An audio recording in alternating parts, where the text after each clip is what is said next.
Do your colleagues secretly think badly of you? Well, it could be because of the words or phrases you are using or misusing at work. Hi there, I'm your best friend at work, and I'm here to share my advice, tips, and support to help you navigate the sometimes murky, often dirty waters of the corporate world. Your success at work depends a lot on your brand or your reputation, or to put it simply, how people perceive you. It's not so much about how hard you work, as important as that is, because it's a given. You're expected to work hard. So, you're not really going to get that raise or promotion just by working hard. Many factors can influence how people think of you, but in this video, I'm just going to focus on the words or phrases you shouldn't use at the workplace. And before we get to the words, just a quick disclaimer that these are based on my own experience and reflections after more than 15 years in the rat race. There are obviously so many more words and phrases out there that aren't appropriate or helpful for you to be using, but the ones I'm about to share are just the ones that I feel have had the biggest impact in my career. Okay, with that out of the way, let's get to the words themselves. Number 1, filler words. Using filler words like or too often can create the impression that you're hesitant or uncertain about what you're about to say. Over time, some people might think that you lack confidence. See what I did there? See how it sounded when you use and too much? It might not be true that you lack confidence, but if you're showing up that way, then people can't help but think of you that way. Just like that quote in the movie, Batman Begins, it's not who you are underneath, it's what you do that defines you.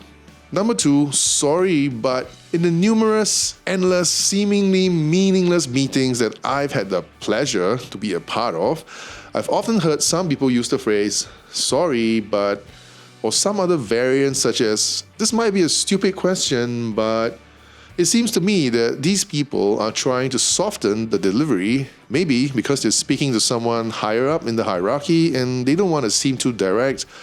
Or maybe they're about to share feedback and they think the other person won't welcome it, so they try to be gentle using this approach. Sorry, but see what I did there? You're apologizing for nothing by starting with sorry, but. And this might be stupid, but see what I did again? You're putting yourself down again for nothing by saying this might be stupid, but. It's completely unnecessary and it just makes you sound weak. Cut these words out. Just get straight to the question or point you want to make. And if you're concerned about how you'll come across, you want to focus on your tone and body language rather than the words.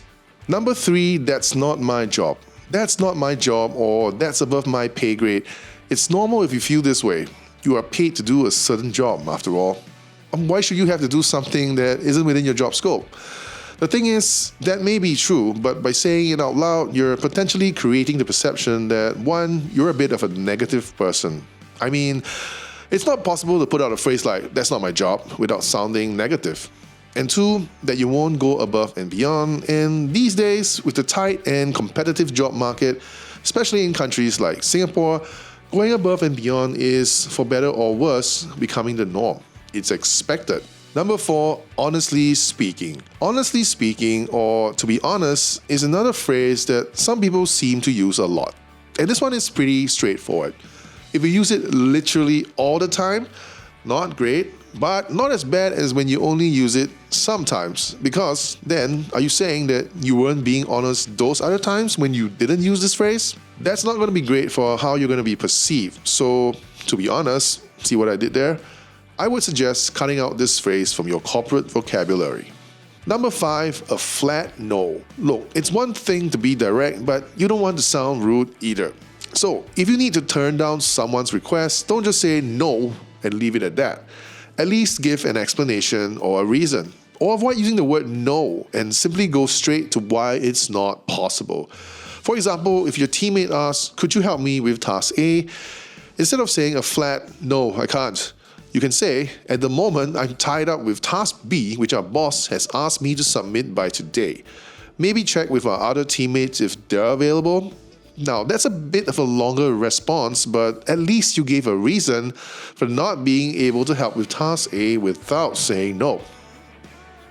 Or if you disagree with what someone said, don't just say, I disagree. Give the reason why. If not, it's going to sound too direct, too abrupt, and possibly too rude. Alright, those were the 5 words or phrases I would recommend not using, especially at the workplace. Comment below if you agree or disagree with anything I said. Hope you found this video useful. If you did, please like and subscribe, and do share this video with your friends. Thanks for tuning in and sticking around till the end. Cheers!